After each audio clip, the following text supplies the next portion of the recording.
Kalau Allah mau menentukan seseorang jadi, ada jalannya untuk jadi. Tapi ingat, diberi kekuasaan tidak identik dengan diberi kemuliaan di sisi Allah. Orang-orang yang paling jahat, durjana sekalipun diberikan oleh Allah kekuasaan, kedudukan.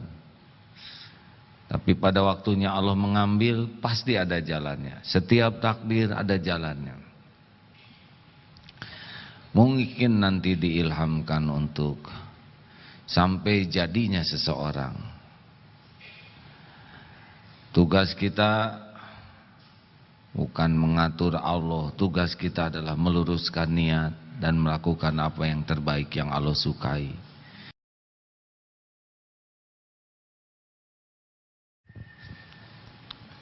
Assalamualaikum warahmatullahi wabarakatuh.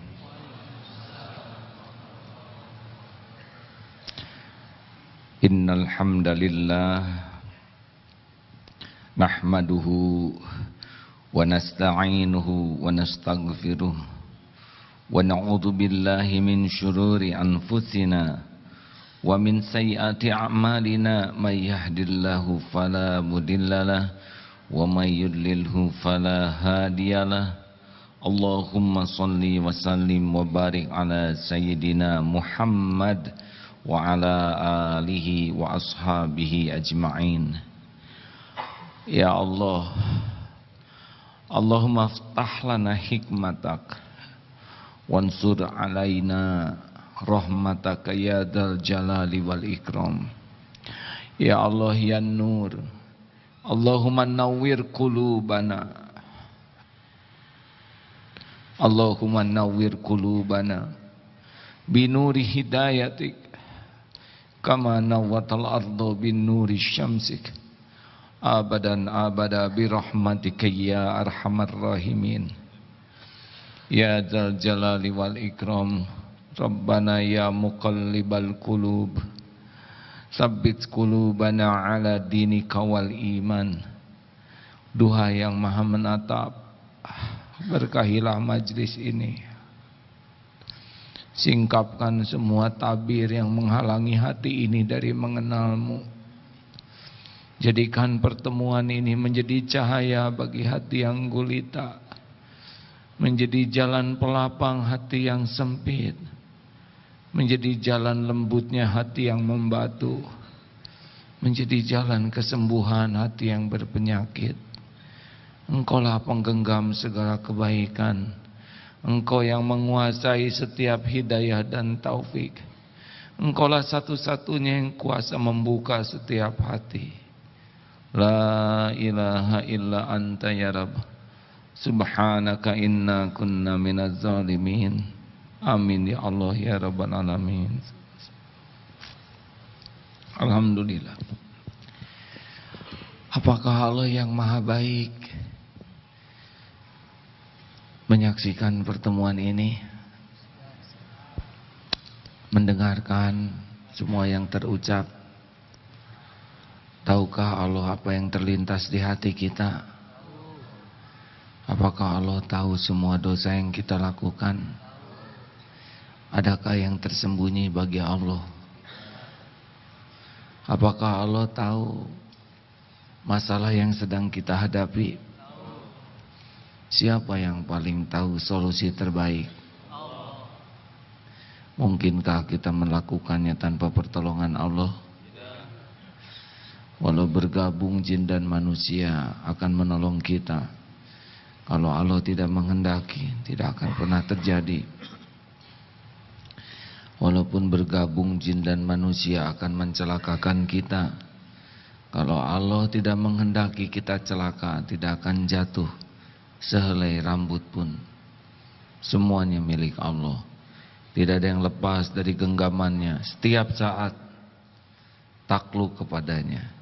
Yas'aluhu man fis samawati wal ard kulla yaumin huwa fis sya'n fa bi ayyi ala'i rabbikuma tukadziban. Lah semua yang ada di langit, di bumi memohon kepada Allah, Setiap saat Allah dalam kesibukan yang pasti beda dengan kesibukan kita. Kesibukan tanpa melelahkan, kesibukan tanpa membingungkan, kesibukan yang tidak akan meleset dan tertukar, tak ada yang terlalaikan, terabaikan. Kesibukan yang tidak menjadi cepat sesuatu yang dilambatkan, dan sebaliknya. Allah, alhamdulillah. Berbahagialah yang ditakdirkan bisa mengenal Allah dengan baik. Orang yang mengenal Allah dengan baik akan mengenal banyak hal dalam hidup ini, beda dengan yang dipahami oleh orang yang tidak kenal Allah. Salah satu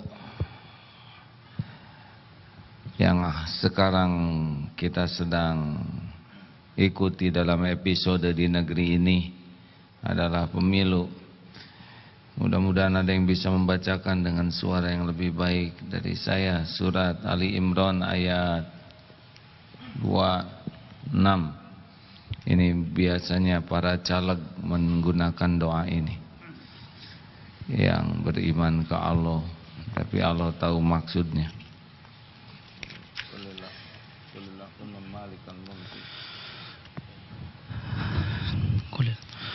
أعوذ بالله من الشيطان الرجيم قل اللهم مالك الملك تؤتي الملك من تشاء وتنزع الملك ممن تشاء وتعز من تشاء وتذل من تشاء بيدك الخير إنك على كل شيء قدير. Katakanlah wahai Muhammad, wahai Tuhan pemilik kekuasaan, Engkau berikan kekuasaan kepada siapapun yang Engkau kehendaki, dan Engkau cabut kekuasaan dari siapapun yang Engkau kehendaki.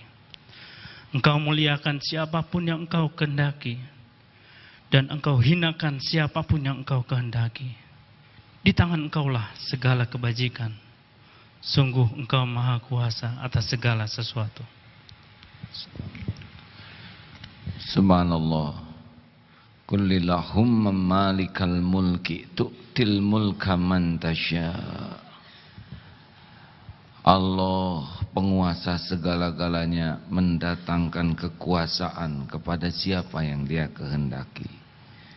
Jadi seseorang punya kekuasaan bukan diberi tapi didatangkan. Kalau diberi menjadi miliknya, kalau didatangkan bisa pergi kapanpun. Jadi seseorang terpilih pasti itu bagian dari kehendak Allah. Tidak ada yang lepas dari kekuasaan Allah. Bukan karena kepintarannya, bukan karena kehebatannya, karena Allah mau saja.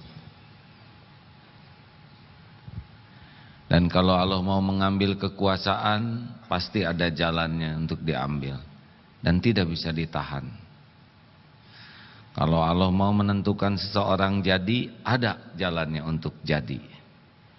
Tapi ingat, diberi kekuasaan tidak identik dengan diberi kemuliaan di sisi Allah.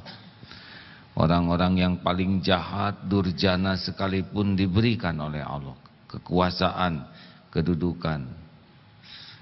Tapi pada waktunya Allah mengambil, pasti ada jalannya. Setiap takdir ada jalannya. Mungkin nanti diilhamkan untuk sampai jadinya seseorang.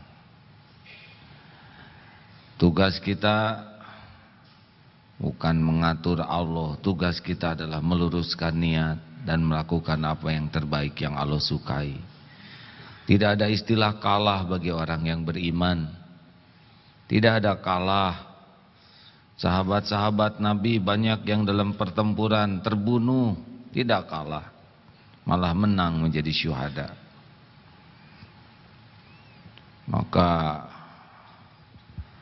walaupun saya bukan penggemar demokrasi. Saya masih belum mengerti dengan demokrasi itu. Satu suara orang yang berkhianat sama suaranya dengan orang yang taat. Benar? Seorang yang berilmu tinggi dan berbuat banyak kebaikan sama suaranya dengan orang yang mencuri dan berbuat kezoliman. Ini tidak adil. Benarkah hadirin? Tapi karena episodenya di negeri ini saat ini seperti ini, kalau kita abai, mungkin nanti malah orang yang zalim yang ditakdirkan jadi, maka pilihlah. Kalau semuanya dianggap buruk, ya pilihlah yang sedikit buruknya ya. Saya bukan orang partai, tapi saya bekal nyoblos juga. Yang mana rahasia umum. Kalau Allah mau ngasih kekuasaan jadi, kalau Allah mau ngasih kekayaan jadi, seperti Abdurrahman bin Auf hijrah dari Mekah tidak membawa harta. Kalau Allah mau takdirkan kaya lagi, jadi jalan menuju kaya. Berapa banyak sahabat Nabi yang soleh yang tidak punya rumah di Ahlus Sufah, ratusan. Tidak kurang ibadahnya, tidak kurang keyakinannya, tidak kurang ilmunya. Karena punya rumah bukan identik kemuliaan. Kalau punya rumah kemuliaan, Ahlus Sufah hina semua. Maka biasa-biasa saja lihat kekuasaan. Ya, kalau juga kita kagum kepada yang berkuasa karena kita belum kenal yang maha kuasa. Kalau kita sudah yakin semua kekuasaan milik Allah, maka lihat yang berkuasa di dunia ini, pangkat, jabatan, itu biasa saja. Tidak ada kekaguman yang tidak proporsional. Apalagi sampai merunduk-runduk, ingin dekat, menghibah. Tidaklah. Kita tetap sopan, kita tetap ramah, kita tetap hormat secara proporsional. Tapi bukan karena harta, gelar, pangkat yang dimiliki. Biasa saja, cuman topeng. Benar? Dan yang dianggap berkuasa juga tidak kuasa nahan buang angin. Maka agak berat itu duta besar yang berkuasa penuh, kecuali buang angin mungkin ya. Duta besar yang berkuasa penuh ya, untuk istilah dunia begitu. Tapi bagi istilah akhirat kita ini, la haula wala quwwata illa billah. Tu'izzu man tasya wa tudhillu man tasya. Kalau Allah mau ngangkat derajat seseorang, ngangkat saja. Akan ada jalannya, diberi hidayah. Biasanya awalnya kalau Allah mau ngangkat derajat seseorang itu ciri awalnya adalah man yuridillahu bihi khairan yufaqihu fid din. Sabda Rasulullah SAW, barang siapa yang dikehendaki Allah kebaikan baginya, yufaqihu fid din, Allah memberikan kepahaman, pemahaman agama. Ini saudara termasuk yang diuntungkan Allah. Agama itu luas. Dan yang paling top ilmunya adalah ilmu asma wa sifat Allah, tentang nama dan sifat Allah. Itu sudah beruntunglah. Kalau kita belajar ilmu sholat itu penting, tapi kita belajar ilmu siapa yang nyuruh sholat, kepada siapa kita sholat. Jadi kalau seseorang dikasih dunia tapi tidak dikasih jalan untuk kenal agama, oh dia tidak bisa mulia dengan dunianya. Apakah yang sukses itu yang kaya, terkenal, berpangkat? Enggak. Lihat bagaimana jadi dekat dengan Allah atau tidak. Itu saja kuncinya. Ya. Ada kalanya PHK yang jadi dekat dengan Allah. Ada kalanya ketangkep KPK lagi. Jadi yang ketangkap itu harusnya syukur. Karena kalau tidak ketangkap, dia tetap dalam dosa. Kenapa ya saya bisa tangkap? Boleh jadi doa orang tua. Hah? Orang tua saya nggak pernah ngedoain saya ditangkap. Tanya doanya apa? Rabbana hablana min azwajina wa dzurriyyatina qurrata a'yun waj'alna lil muttaqina imama. Tuh minta punya anak penyejuk hati, penyejuk mata. Orang tuanya doa agar anaknya selamat dunia akhirat. Dah aja didatangkan KPK, ya hanya alat dari Allah. Tangkap saja. Padahal sudah segala rahasia tuh. Dan tidak ada yang rahasia bagi Allah. Tapi gimana kalau saya ditangkap, saya malu. Dihina orang mah nggak ada apa-apanya. Dibiarkan berbuat maksiat itu yang bahaya. Punya musuh membuat kita dekat dengan Allah lebih baik daripada punya kawan membuat jauh dari Allah. Gagal jadi leg lebih bagus daripada jadi leg. Caleg, leg kan itu intinya leg. Gagal boleh jadi itu buah dari doanya setiap kali sholat. Allah melindungi dia dari apa yang menggelincirkan. Jadi, dan makin dekat dengan Allah, bagus. Pokoknya apapun yang jadi dekat dengan Allah, bagus. Mana yang baik, sehat atau sakit? Takut nyebut sakitnya. Dikasih sehat malah lancar maksiat, dikasih sakit jadi banyak tobat. Mana yang lebih bagus? Jangan suka takut, hadirin nyebut gitu. Allah juga tahu saudara takut dibikin sakit. Sama, saya juga enggak mau. Tapi kan pertanyaannya cuma dua itu, jangan ngarang jawabannya. Dah sakitnya juga udah diukur oleh Allah. Surat apa Ustaz? Walaqad khalaqnal insana. Coba tolong dibacakan. Ini ada surat yang, maaf handphone saya habis baterai. Surat A'udzu billahi minasyaitonir rajim. Laqad khalaqnal insana fi kabad. Sungguh kami telah menciptakan manusia berada dalam keadaan susah payah. Ya, laqad khalaqnal insana fi kabad.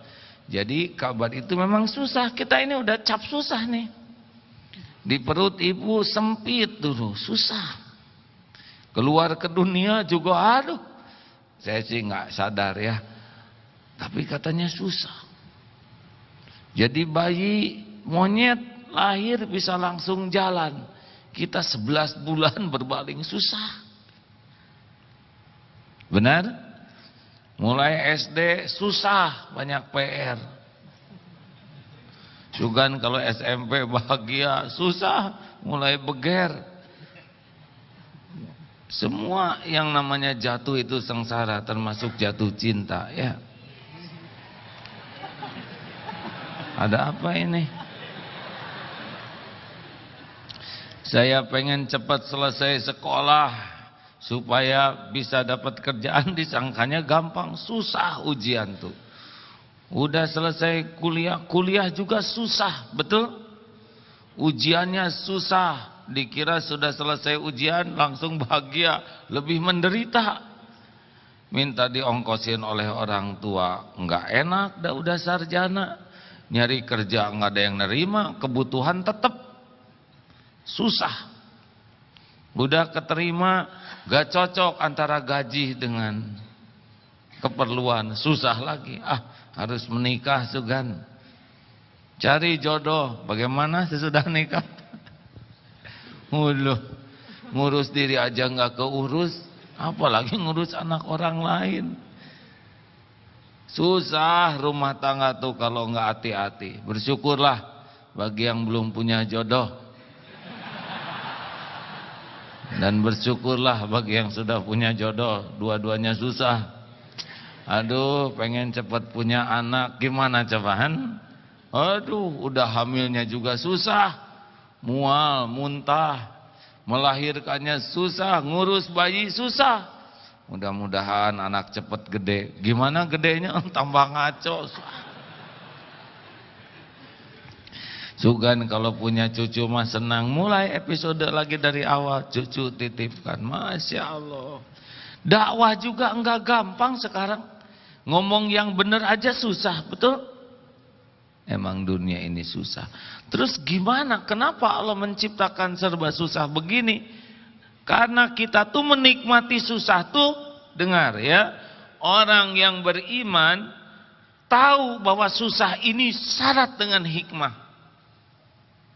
Dengan susah kita dapat ilmu, dengan susah dapat pengalaman, dengan susah bergugur dosa, dengan susah ada pahala yang tidak terkejar oleh ibadah kita, tapi terkejar dengan kesulitan yang menimpa kita. Orang-orang yang matang tuh, orang yang benar-benar sudah banyak bertubi-tubi ditimpa kesusahan, dan dia berhasil dekat dengan Allah. Nahkoda yang hebat itu bukan nahkoda yang ada di kolam pakai perahu-perahuan, tapi nahkoda yang bisa menerjang badai, betul? Halo? Maka nanti kalau saudara tahun-tahun yang akan datang mau pemilihan presiden tahun 2020 30-an lah ya, carilah para calon pemimpin yang udah teruji menghadapi beragam badai, yang sudah pernah dibanting, dikekesek. Wow. Udah mikir semua ya. Ingat 2030 ya. Saya sudah almarhum. Hadirin, setiap kepahitan itu karunia. Orang-orang yang terlatih menghadapi kepahitan, pahit itu bisa dianggap enak. Dan sedikit saja manis, dikasih nikmat dikit, syukurnya luar biasa. Betul? Tapi orang yang biasa dalam kesenangan, senangnya aja enggak enak. Tahu kenapa? Karena takut hilang itu kesenangan. Seperti yang mau pensiun, stres. Padahal belum pensiunnya, tapi deritanya sudah duluan ya. Kapan pensiunnya Pak? 3 tahun lagi. Bayangkan, pensiun 3 tahun lagi, menderitanya dari sekarang. Padahal boleh jadi bulan depan meninggal ya. Tambah stres hadirin. Kenapa? Karena biasa hidup enak, biasa gaji besar, biasa fasilitas ada, takut. Jadi yang ada aja nggak enak karena pakai takut. Dan ketika berkurang sedikit, itu sakitnya luar biasa. Makanya wajah-wajah yang hadir ini baguslah, wajah-wajah penuh derita ya. Hadirin sekalian, baik itu prolog tentang ilmu pemilu ya. Saudara pilih yang kira-kira soleh, partai mana sok aja lah, cari yang paling komit ke Allah. Perkara menang gak menang mah itu mah urusan lain. Urusan kita mah nyoblos yang kira-kira bisa dipertanggungjawabkan di akhirat. Tapi saya nggak mau nyoblos, ya terserah saudara, terus ngapain sudah itu ya. Kita harus berbuat sesuatu tetap buat umat, buat negeri ini. Kalau pemilihan presiden kapan? Masih ada kesempatan. Oh nanti buat Pilpres nanti ceramahnya ada lagi ya. Sekarang itu dulu lah. Jangan marah-marah sesama umat beriman ya. Innamal mu'minuna ikhwah. Biasa-biasa aja. Jangan sampai bendera partai melampaui bendera keimanan kita. Ini yang hadir di sini beda partai ya terserah saudara. Yang paling penting benar-benar bisa dipertanggungjawabkan sampai di akhirat nanti. Gitu. Bab selanjutnya yang kita bahas kali ini adalah ilmu ghurur. Ini penting. Ilmu terpedaya. Gurur itu terpedaya. Dia menilai dirinya beda dengan apa yang dinilai Allah dan juga beda dengan yang dinilai orang lain. Gurur yang bahaya adalah beda penilaian diri dengan penilaian Allah. Dia berasa mulia padahal hina dalam pandangan Allah. Dia merasa soleh padahal nista dalam pandangan Allah. Dia merasa sukses padahal gagal total dalam pandangan Allah. Mau tahu ilmu gurur? Ini yang paling standar awal. Gurur pertama, orang yang terpedaya oleh dunia, merasa sudah sukses dengan punya gelar, punya pangkat, punya jabatan, punya harta.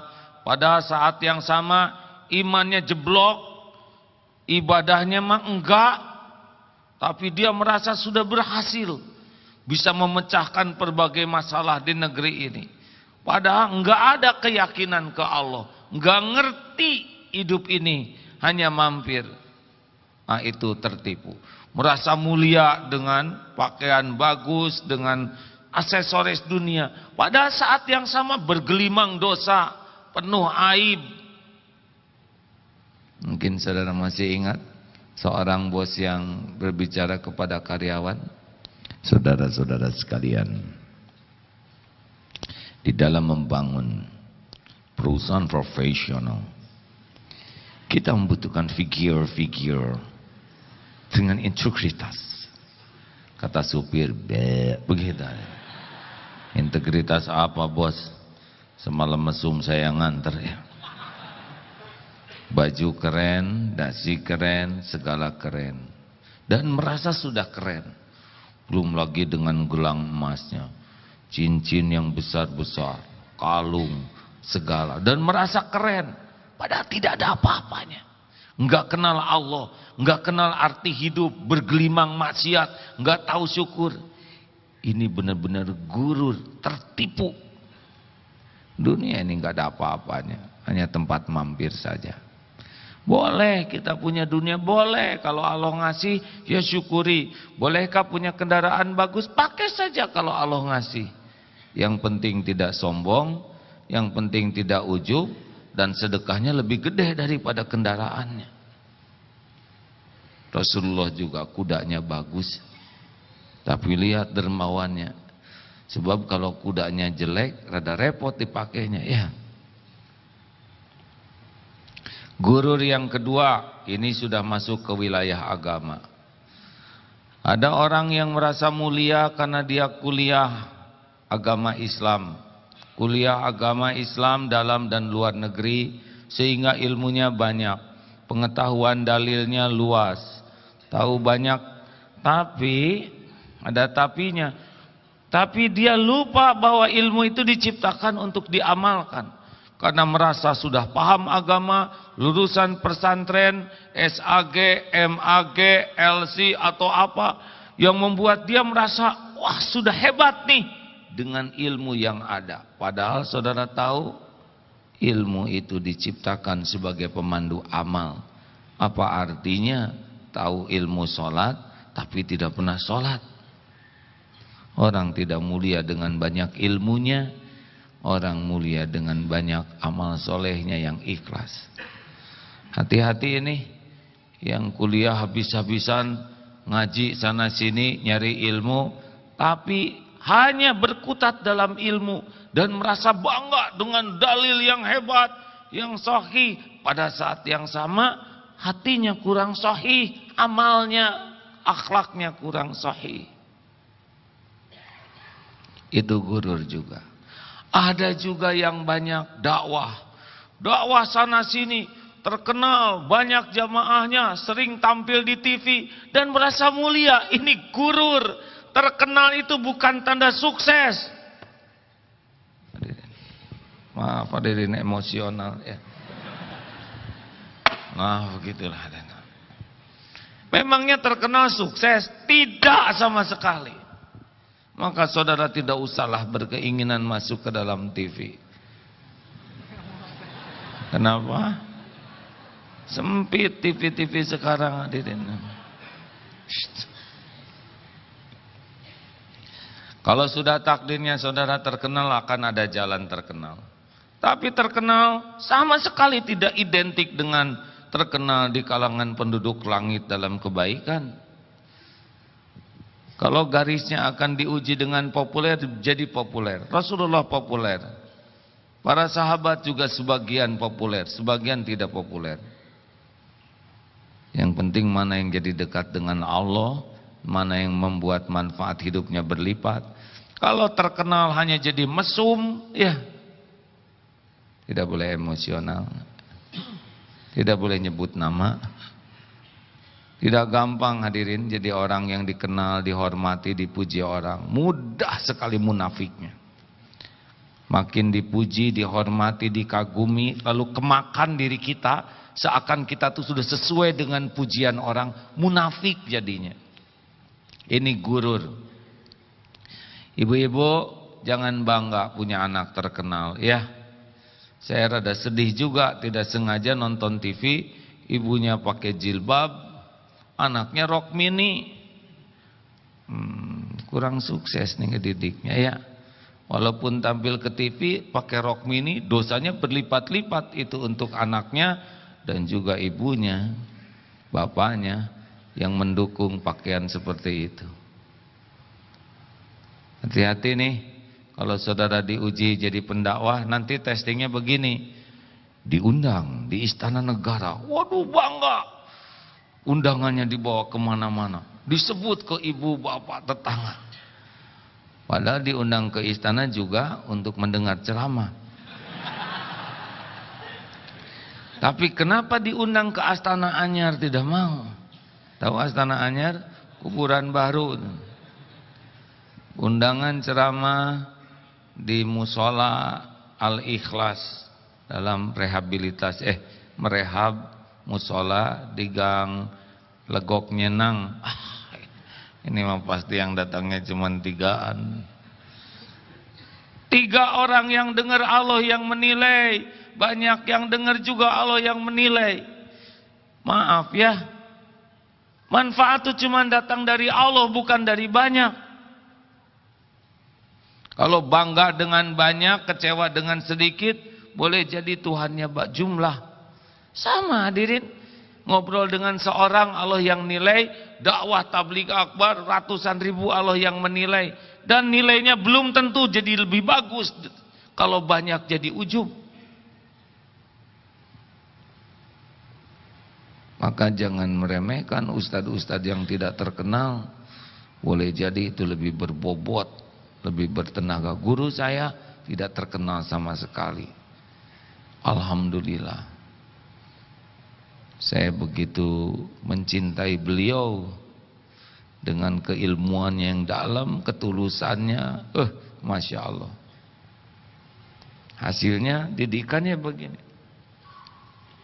Semoga pahalanya ngalir terus kepada beliau. Gurur apalagi? Ibadah. Ada yang ibadahnya hebat.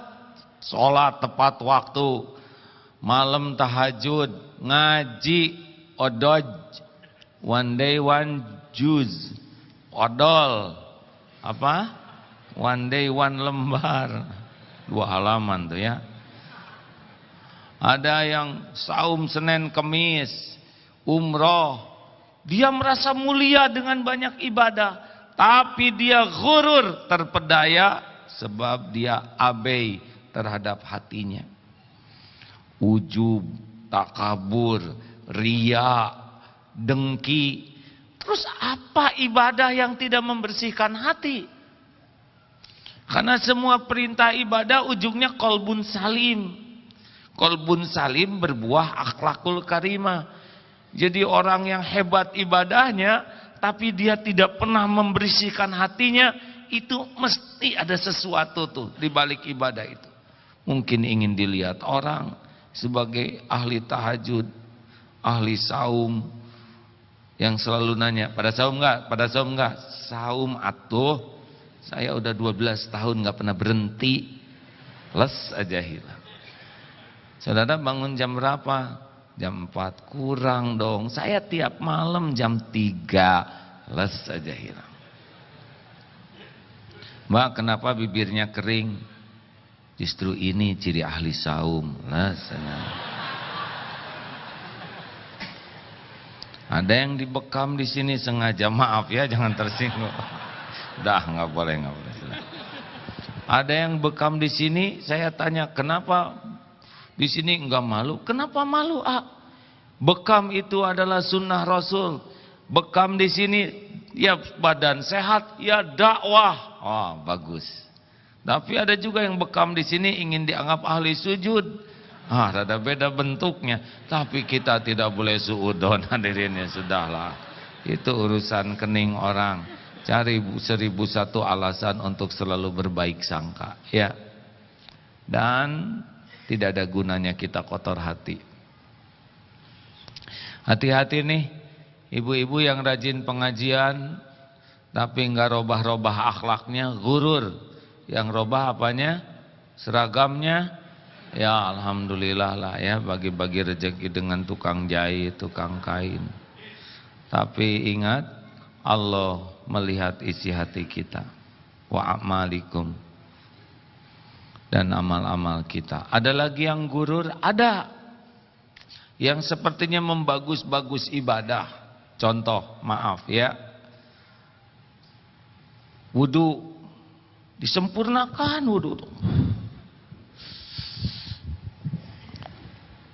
Pada saat yang sama air boros terbuang hanya untuk dia sendiri. Dan saat yang sama antrian panjang. Ini gurur. Dia tertipu. Merasa mulia dengan wudunya, padahal tidak boleh boros air. Dan juga tidak boleh membuat orang antri. Yang wajib itu sekali saja. Kalau padat, air sedikit sekali yang bagus, sudah. Selebihnya sunnah. Ini gurur, hadirin. Tahajud, bolehkah disuarakan? Boleh. Tapi kalau sampai mengganggu orang tidur dan enggak tidur-tidur, atau tadarus sepanjang malam sehingga orang mau menghentikan enggak berani, takut kualat, mau tidur susah. Oh, cari apa ya? Hati-hati, jangan tertipu oleh merasa baik padahal dalam pandangan Allah tidak baik. Oh, ini sorban begini juga bisa gurur, termasuk tenang bisa gurur. Iya, baik. Tapi di hatinya tidak ada Allah, yang ada tuh wibawa nih.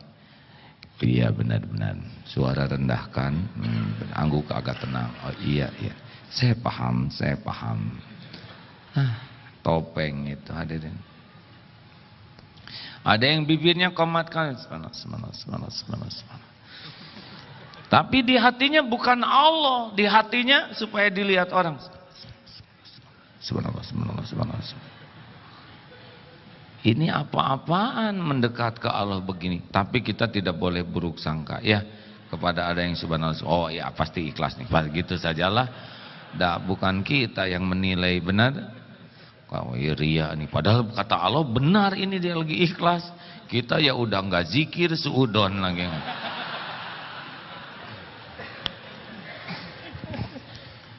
Bagaimana kalau zikir pakai tasbih? Ya terserahlah, kita nggak usah ikut campur. Tapi Rasulullah kan zikirnya pakai tangan kanan. Sudah tahu tasbih begini yang 33?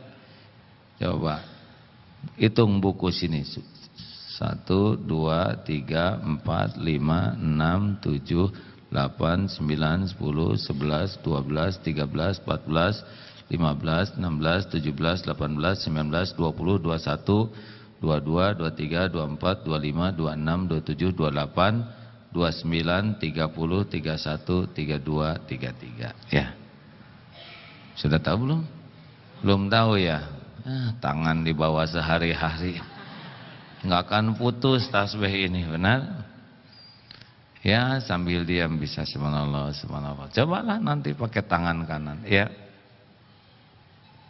Tapi kalau orang pada ngeliatin tangan kita ya sudah. Hadirin, hati-hati ya kita ini. Dalam bicara juga, bicara tuh sangat tidak mudah. Ada seorang ulama yang mengatakan setiap ketemu orang dan ngobrol itu sangat berpeluang nambah dosa. Benar hadirin, berpeluang ketemu orang. Ada yang dengan solehnya nasihat aja ketika ketemu. Ingat ke Allah ya setiap saat. Jadi orang tuh enak ketemu kita deh. Karena selalu nasihat. Dikit-dikit ya ayyuhalladzina amanu. Dalilnya benar. Tapi kenapa enak bawaannya? Karena ada yang selalu nasihat. Dikit-dikit Rasulullah tidak keras begitu, senyum. Padahal benar itu nasihatnya.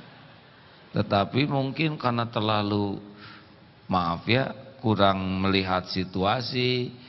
Ada seorang istri yang jadi malas ketemu suaminya, mau balik. Karena salah saja, semuanya salah. Assalamualaikum bu, waalaikumsalam. Yang jelas, waalaikumsalam warahmatullahi wabarakatuh. Hati-hati hadirin, jangan sampai kita tahu ilmu agama, kemudian kita senang menasehati orang, kita seakan mulia dengan nasihat kita. Rasulullah sangat bisa mengukur siapa yang diajak bicara. Bicara dalil yang baik, belum tentu niatnya baik. Dan belum tentu tepat saatnya, harus diukur benar. Ada atasan kehilangan dompet. Aduh, dompet saya hilang. Memang begitu Pak. Ciri-ciri orang yang jarang bayar zakat, jarang sedekah, pasti ada persekot azab dari Allah. Baca aja dalilnya ya. Terus jadi hasilnya apa? Hasilnya bukan orang jadi dekat ke Allah, tapi jadi sebel ke kita. Periksa itu. Gurur. Jangan-jangan kita baru tahu, terkecoh, merasa. Lalu orang tidak mau nerima, kita katakan, dasar bebal semuanya. Hati kalau sudah keras kayak gitu tuh. Padahal saya beritahu kebenaran, tapi dia tidak menerima, ya sombong, ya bebal, ya tinggal neraka aja. Allah. Hati-hati. Sing tawadu saja. Kalau ngobrol harus hati-hati. Karena setiap celetak-celetuk kan dicatat. Ketemu teman, penjol apa kabar? Dosa. Padahal dia penjol, Allah yang ngedesain. Itu hidung atau perkedel? Dosa. Tadi ngeri banget tuh. Lihat truk tabrakan. Lihat enggak? Enggak. Tapi kata dosa, bohong. Itu hancur. Padahal enggak hancur-hancur amat. Dosa. Hati-hatilah, jangan suka dekat sama dia. Dia tuh orangnya tukang ngomongin orang lain. Dia ngomongin siapa? Dosa. Sangat tidak gampang. Belum lagi mengeluh, duduk.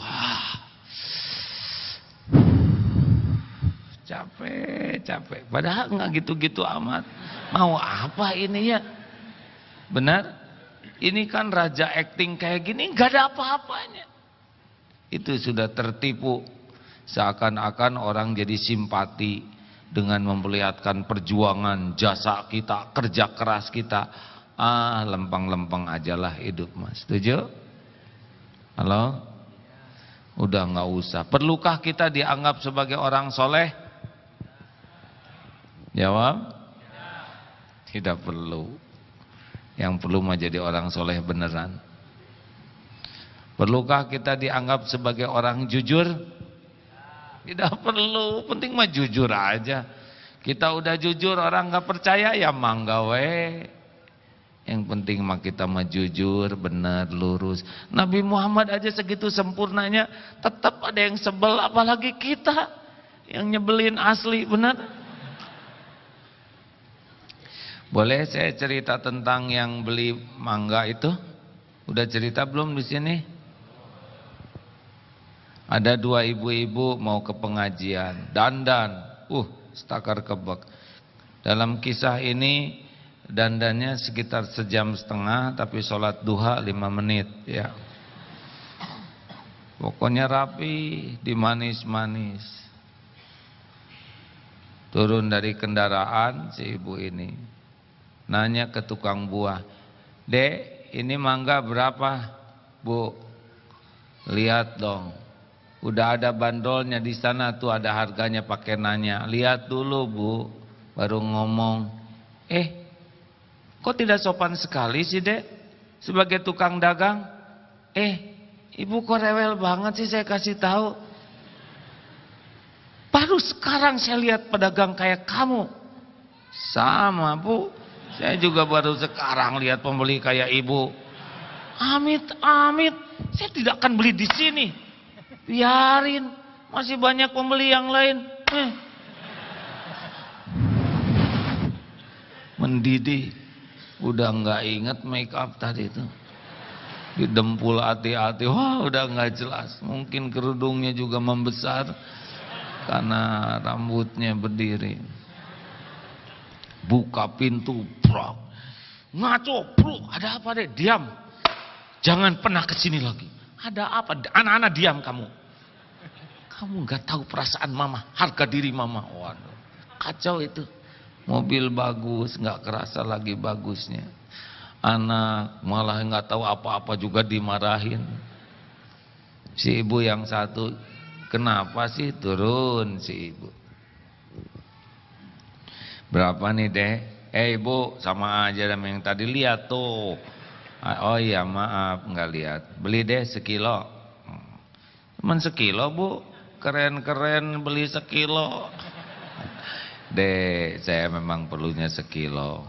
Bayar 10. "Bu, ini ada kembalian 2.000 buat saya ya. Niat sedekah ya, Bu, tapi jangan riak. Jangan diomong-omong, nanti hilang pahalanya." "Ya, setuju deh."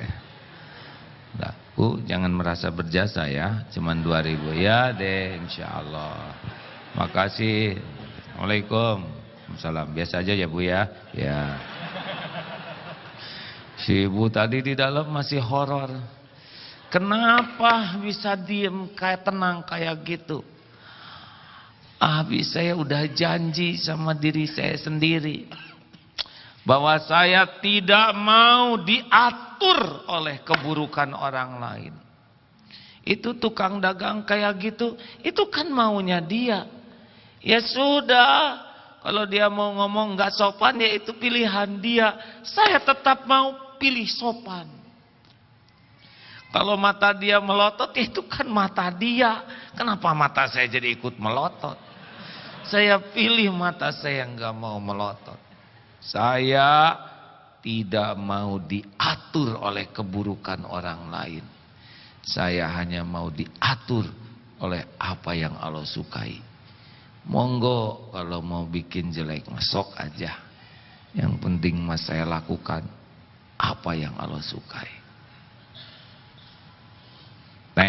Dah cukup segitu saja malam ini. Bekal di jalan ya. Praktekan. Karena boleh jadi ilmu ini ada sekarang, bekal buat di jalan ya. Siap-siap kalau nanti di jalan Allah nguji dengan kejadian yang gak cocok. Ya kan Allah udah ngebekelin ilmunya sekarang. Kalau nggak ada prakteknya nggak ngepek itu ilmu ya. Nanti pulang sampai di rumah, pulang dari mana Pak? Malam-malam pengajian. Pengajian apa? Itu tauhid agim. Agim? Mau berguru ya sama dia? Emang berguru. Kamu jadi mau niru dia? Nah, tenang aja. Saya tidak percaya sama si Agim. Dah tenang aja, sayanya aja tenang ya kan. Udah deh Bu, nggak apa-apa. Gak percaya. Kamu bikin minum, ambil sendiri. Ambillah sendiri ya. Beres-beres. Anduk ambil sendiri. Beres. Nggak usah rewel. Senyum aja. Memang masa kita udah capek Bapak teh tahu ya, udah jelas, nggak usah diomongin ya. Tenang aja lah, jangan dirusak malam dengan perbuatan perkataan yang nggak enak ya. Senyum aja. Siti Aisyah kan pernah cemburu ngebantingin itu apa? Piring, preng. Rasul marah? Enggak, dipulungin aja, beres dah. Memang begitu kalau lagi cemburu mah ya. Apa hadirin? Nggak usah banyak diladenin, kalem adem, lempeng, lurus, betul? Sekarang marah kalau kita tahu, Allah tahu kita benar, ya ini testingnya, ujiannya. Banyak ilmu yang kalau nggak ada lawannya nggak bisa praktek, benar? Halo? Allah yang menilai setiap saat dan Allah yang menyelesaikan urusan kita. Kita nggak bisa ngebulak-balik hati orang lain. Tidak sayang, nggak usah lebay begitu, ngomong yang wajar. Enggak, punten enggak. Kalau salah ngaku salah. Kalau saya ngaku salah, saya dimarahin, ya nggak apa-apa, dengerin aja. Allah juga tahu kita benar, ya. Nanti ada saatnya Allah ngebulak-balik hati orang. Ingat ya, Allah menguasai semuanya. Allah menguasai segala sesuatu. Enggak ada yang lepas dari kekuasaan Allah. Penting kita disukai Allah. Peker ada ujiannya. Enggak mungkin semua orang dibuat senang ke kita. Bakal ada yang nyebelin, ngefitnah, nyakitin. Enggak apa-apa, enggak bahaya. Yang bahaya tuh kita jadi jauh dari Allah gara-gara kelakuan orang. Apapun jadi dekat ke Allah. Gimana kalau kita difitnah, ya proporsional. Gak rugi kok, yang rugi itu memfitnah. Ditipu gimana rugi? Nyebut tidak, takut salah. Nyebut tidak, takut ketipu beneran. Enggak rugi. Yang pasti rugi itu nipu. Tenang aja, jangan hilang dua. Udah uang nggak ada, hati hilang, jangan ya. Emang episodenya gitu. Mungkin kita rada-rada menuhankan tabungan kita sehingga kita ditipu. Jadi kalau ada masalah mah apa nih, udah tobat aja. Pulang ke rumah dimarahin misal bapak oleh istri, ya udah istighfar. Aduh, mungkin saya nyakitin orang di jalan, tadi nyepak kucing atau apa ya. Mungkin tadi ada orang yang di jalan kena semburan motor saya dan saya nggak minta maaf. Kejadiannya di sini, kalau Allah mau nguji dengan yang lain kan bisa. Betul? Istighfar. Oh, astagfirullahaladzim. Tadi saya kurang sopan ke orang tua, hasilnya di kantor saya dimarahin. Astagfirullah. Apa kamu astagfirullah? Ya Pak, saya lagi istighfar. Apa kamu ngedoain jelek ya ke saya? Enggak Pak, saya kan lagi dimarah Bapak. Tapi mungkin saya punya kejelekan yang lain. Saya ingat tadi ke orang tua saya kurang sopan. Hasilnya sekarang ya Bapak gini jadi ngambek ke saya. Oh gitu ya? Iya Pak, makanya Bapak jangan ngambek ke saya, nanti bisa ada ujian yang lebih berat. Dah 10 menit ada pertanyaan. Teman-teman udah punya ini belum semuanya? Bawa ya, diisi tiap pada subuh, usahakan isi. Cari uang, karena pada subuh ada yang ngedoain malaikat khusus.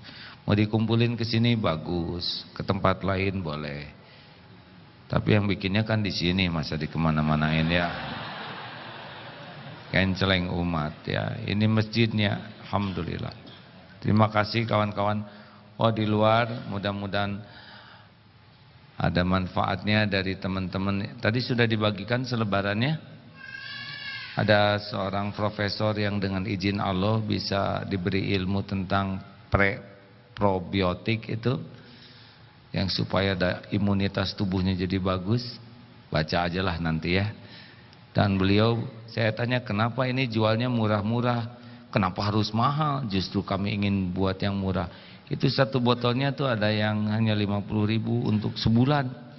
Padahal kalau usus kita dengan izin Allah bersih, katanya kalau ususnya bersih, ke otaknya juga bersih. Ya begitu ada efek dari usus. Alhamdulillah. Karena di perut ini ada sekitar 100 triliun bakteri. Dan kalau komposisinya seimbang, maka kita akan sehat. Tapi kalau enggak seimbang, banyak bakteri jeleknya, cenderung akan bermasalah. Masya Allah. Dan katanya sel darah putih itu semuanya mesantren. Mesantrennya di usus halus kita, supaya kenal kepada musuh-musuhnya. Jadi kalau perang tuh nggak salah makan. Saudara sudah tahu cirinya orang yang ususnya bersih? Yang bersih jadi penyerapan. Katanya buang anginnya nggak bau. Jadi boleh dites tuh kalau nanti mau curi calon istri yang nggak usah begitu, sia-sia. Aduh, mak, ususnya repot. Iya. Ada pertanyaan silakan. 1, 2, 3.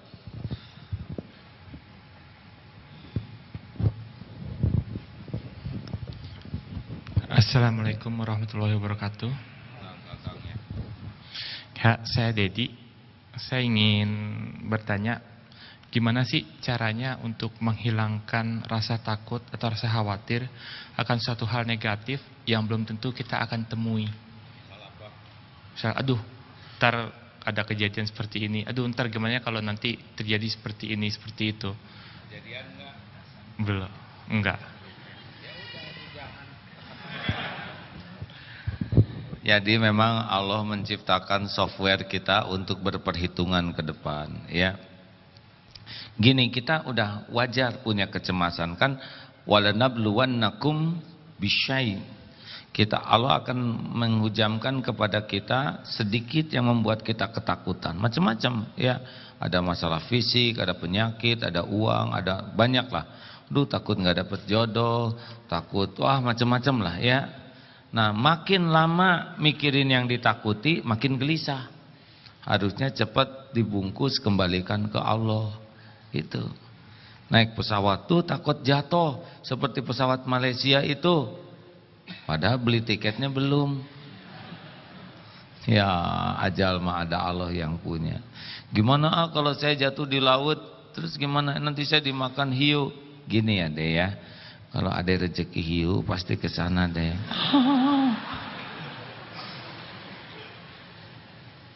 Ya iya tuh. Kita kan bakal mati pada waktunya dan bakal ngedatengin tempat kematian kita. Penting mah husnul khotimah. Sekarang apa yang paling dicemaskan coba? Masa bingung? Justru ini saya cemas kepada apa yang saya takutin ya. Apa coba? Nggak ada? Pokoknya bungkus serahkan ke Allah, gitu aja. Misalkan, aduh saya takut hantu, hantu paling cuma nakut-nakutin, ya enggak? Cuman gitu. Katanya kan gitu, maaf saya pernah lihat acara di Discovery Channel tentang penampakan. Ada keluarga yang khusus nyari di tempat yang dianggap angker. Itu sampai dikejar-kejar tuh si hantunya itu. Tuh di sana nampakin, kejar ke sana. Takut dia. Dia tuh cuma nanya, gitu aja. Coba saudara, gitu.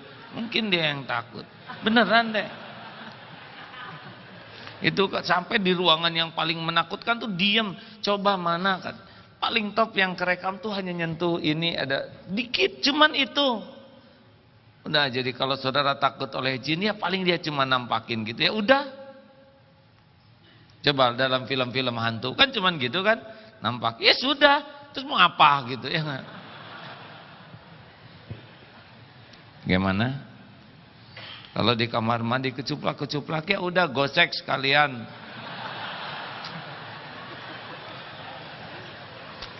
Aduh, mudah-mudahan Allah nggak nguji saya dengan keadaan ini ya deh. Saya jadi kepikiran juga nih. Ya, pertanyaan selanjutnya. Hadirin, ada. Assalamualaikum warahmatullahi wabarakatuh.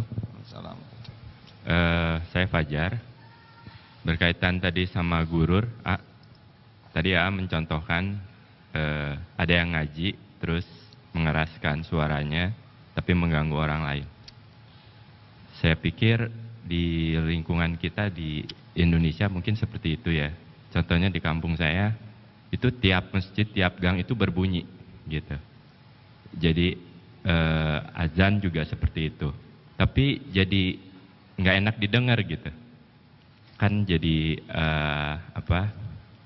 ada sesuatu yang tidak beres kalau pendapat saya gitu. Begitu juga dengan mengajinya. Kadang-kadang mengajinya pun tidak live gitu. Jadi rekaman, terus di setel ulang gitu. Nah itu gimana ya solusi di masyarakat kita? Terus setidaknya solusi dari kita sendiri aja dulu gitu. Iya, persis tetangga kami juga begitu ya. Pernah jam 2 sahur. Sengaja saya datangin, ternyata musola kecil. Dan toaknya disimpan di pohon. Itu ada 7 orang, yang 5 tidur, yang 2 bangun. Yang deket dia nggak jelas, ternyata sound system di dalamnya nggak keras. Tapi yang di luar pakai anting lagi. Saya tanya, "Dek, ini baru jam 2, iya ini juga lagi ngebangunin," katanya. "Lah ini pada tidur gini ya." Akhirnya saya tanya ke tetangganya, memang itu para orang-orang yang kurang berpendidikan layak sehingga ada di sana. Dibeliin aja sound system buat di dalam, ya. Nah ini gedein di sini, yang itu kecilin gitu. Harus ada solusinya ya. Coba beli sound system sana. Ajak ngobrol. Jadi tekniknya jangan langsung protes. Bawa makanan, ngobrol di sana, sholat jamaah di sana. Ajak tuh kalau di sini kedengarannya begini. Ya kadang mempan, kadang enggak gitu. Terus banyak didoain, ngobrol. Tapi jangan dengan sikap emosional. Karena itu biasanya tidak menyelesaikan masalah. Ya. Mungkin perlu pendekatan supaya kita lebih akrab, bawa makanan, bawa Quran, bawa apa. Biasanya kalau kita banyak berbuat baik, orang tuh kan hamba kebaikan. Ada rasa hutang budi, nanti bisa didengar. Gitu deh. Nabung ya. Ya, makasih ya. Ya. Awat. 1. Adakah? Iya di belakang ya. Hadirin, kapan kita akan ketemu lagi? Kurangin bicara, ya. Kurangin, mau amalannya? Tahan dari bicara sampai seminimal mungkin dan kita yakin bicara kita perlu, bicara kita manfaat baru bunyi. Ini riadohnya. Susah ahli ma'rifat yang senang ngobrol, susah. Susah, ngobrol itu sangat tidak mudah, sangat berpeluang dilebih-lebihkan, menertawakan orang lain, ada bohongnya, ada gibahnya, ada riaknya, ada ujubnya. Tidak gampang. Belum lagi kita ngomong kejelekan orang. Tahan, tidak apa-apa. Kita disebut pendiam. Yang paling penting hati kita bisa bersih karena jaga lisan. Ingat ya, berpikir terus. Kalau udah yakin perlu, yakin manfaat, baru bicara. Kalau belum yakin, diam aja. Kita bicara pakai akhlak, bukan pakai mulut. Termasuk nulis juga di BBM dan status. Muacet. Kenapa E-nya sebanyak itu? Itu boros. Nggak usah segala diceritakan. Bete, mau apa? Nyebut bete begitu. Ya. Assalamualaikum warahmatullahi wabarakatuh. Mau tanya, mungkin sama pertanyaan yang pertama. Saya juga suka takut, Takut apa? 1 coba sebutin. Dalam beberapa hari ini kebetulan ada kerabat dan kenalan yang berpulang, Jadi dari situ saya berpikir, aduh nanti kalau saya berpulang kira-kira. Berpulang itu apa maksudnya? Meninggal, Yang lebih jelas aja Mbak ya, berpulang kampung. Meninggal, Jelas jadi itu. ngelihat itu saya jadi mikirnya gini, kira-kira saya bisa nggak ya nanti pas saya meninggal itu saya bilang la ilaha illallah Muhammadar Rasulullah. Itu yang pertama. Yang kedua, nanti kan katanya kalau 7 langkah orang sudah meninggalkan makam kita, nanti ditanya tuh sama malaikat gitu. Kira-kira bisa nggak ya saya jawab seperti itu gitu lah. Terus pertanyaan berikutnya, Enggak dulu, yang pertama yang ditakutinnya apa? Takut mati, Terus jadi gimana sesudah takut mati? Kan berdoanya supaya husnul khotimah gitu loh, Terus ya gimana? Kan kita pasti mati semua. Makanya nanya sama AA.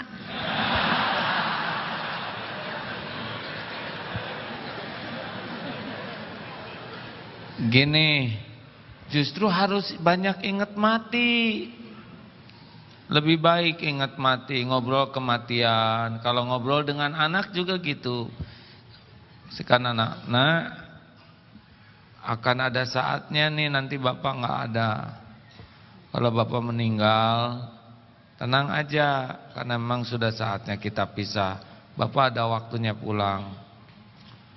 Kalau udah bisa gede, udah urus jenazah bapak, doain. Nggak usah maksa-maksain ke kuburan bapak. Penting habis sholat doain.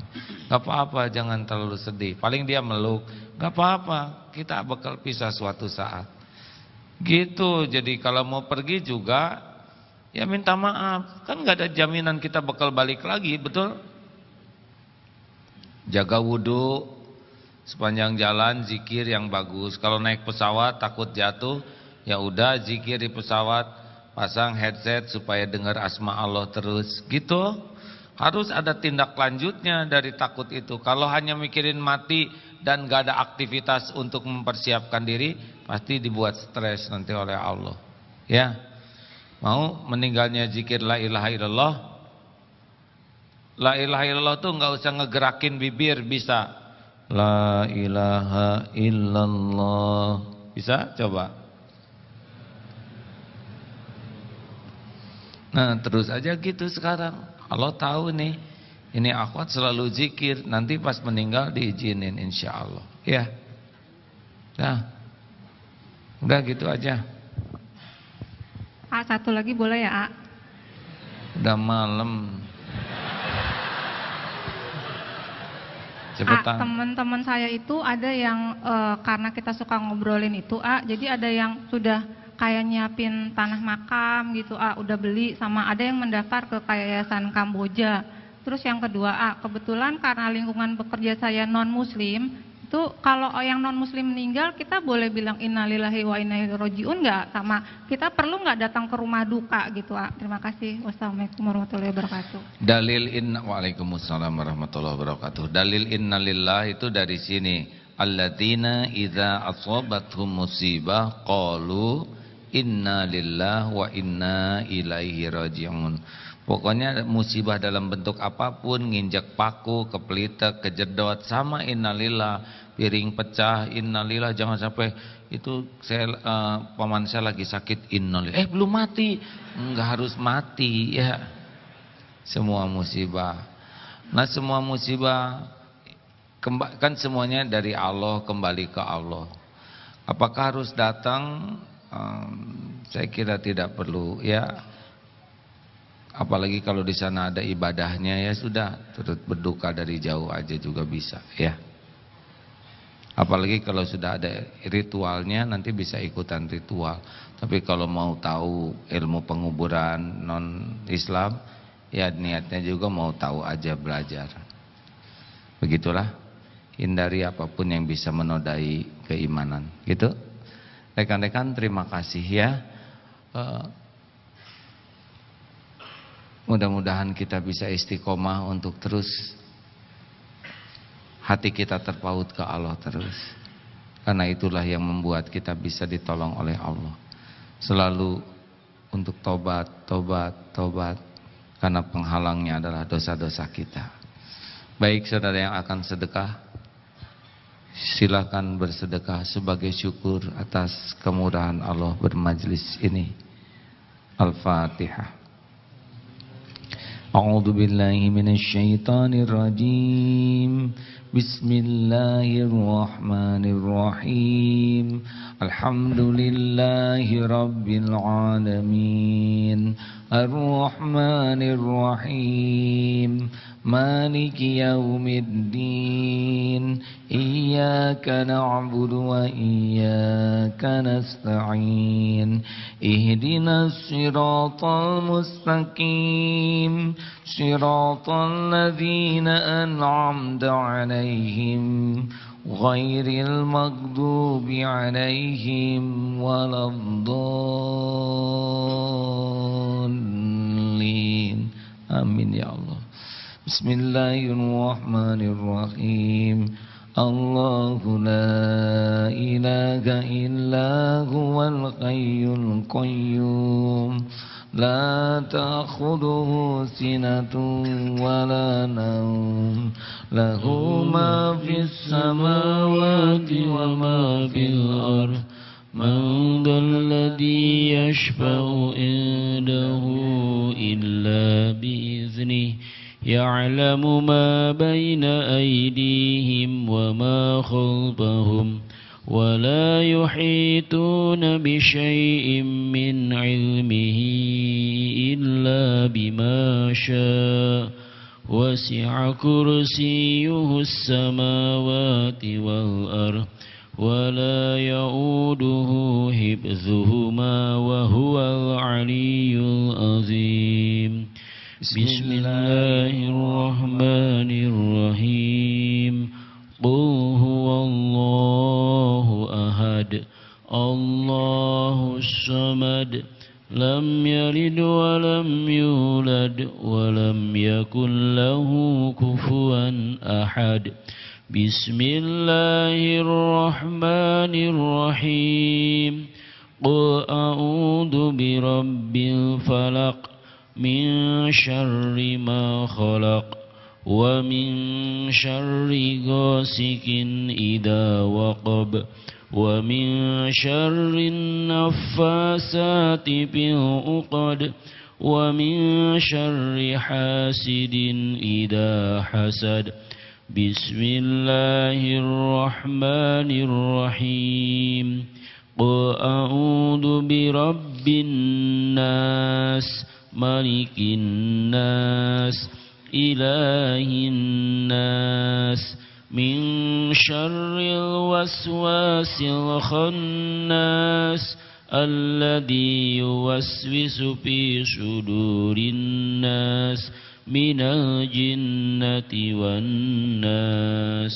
اللهم صل على سيدنا Muhammad wa ala alihi wa ashabihi ajma'in. Hadirin, mari sejenak menundukkan hati kita.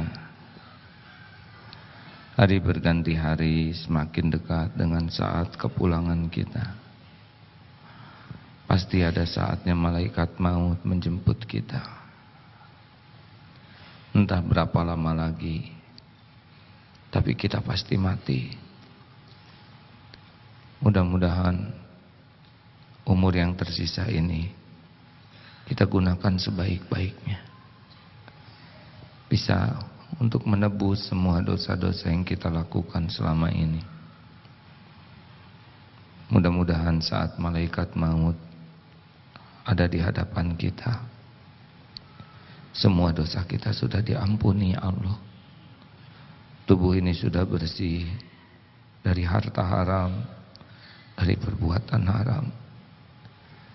Mudah-mudahan saat kita melepas nyawa kita, Allah mengizinkan lidah kita mengucap kalimat thayyibah, la ilaha illallah. Bila tubuh ini sudah terbaring menjadi mayat, kening ini tidak akan lagi bisa sujud. Bila tubuh kita sudah kaku, tidak ada lagi nikmatnya tahajud.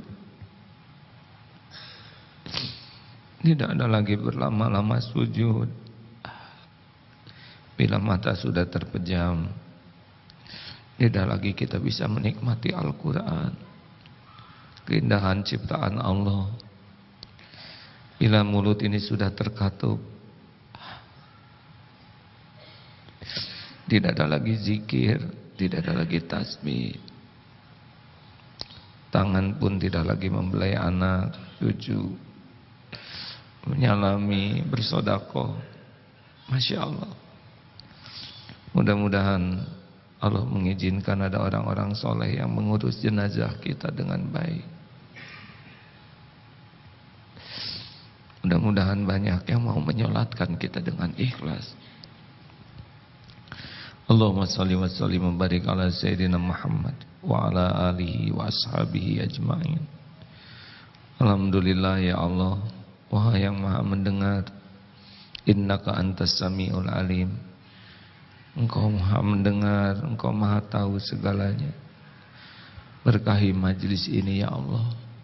Wahai yang maha menatap, bukankah Engkau yang mengumpulkan kami saat ini? Engkau tahu siapa diri kami yang sesungguhnya. Ampuni kami ya Allah. Ampuni sebusuk apapun, sebusuk apapun dosa-dosa yang kami lakukan. Wahai Allah, ampuni sehitam apapun masa lalu kami. Ampuni sekotor apapun kehidupan yang pernah kami jalani. Allahumma ja'alna minat tawabin, waj'alna minal mutatairin. Ampuni siapapun yang durhaka, yang pernah durhaka ya Allah. Ampuni siapapun yang pernah mendekati zina atau Engkau saksikan tergelincir berbuat nista. Engkau pasti menyaksikan. Ampuni ya Allah sebusuk apapun dosa-dosa kami. Allahumma inna nas'aluka taubatan nasuha wa taubatan qoblal maut wa rahmatan indal maut wa magfiratan ba'dal maut. Allahumma hawin alaina fi sakaratil maut. Allahumma inna nas'aluka husnal khatimah wa na'udzubika min su'il khatimah. Doa yang maha menatap, jadikan saat ini saat mustajab doa. Siapa lagi yang kuasa menolong kami selain Engkau? Betapapun hina dan busuknya diri kami, tapi Engkau janji ya Allah. Rabbana taqabbal minna ya Rabb, innaka antas samiul alim, wa tub alaina innaka antat tawwabur rahim. Amin. Doalah hadirin. Amin ya Allah. Jangan ragu, Allah pasti mendengar, pasti didengar, pasti didengar Allah. Doa bisa menjadi jalan berubahnya takdir. Doalah hadirin. Siapa tahu saat ini Allah merubah takdir kita.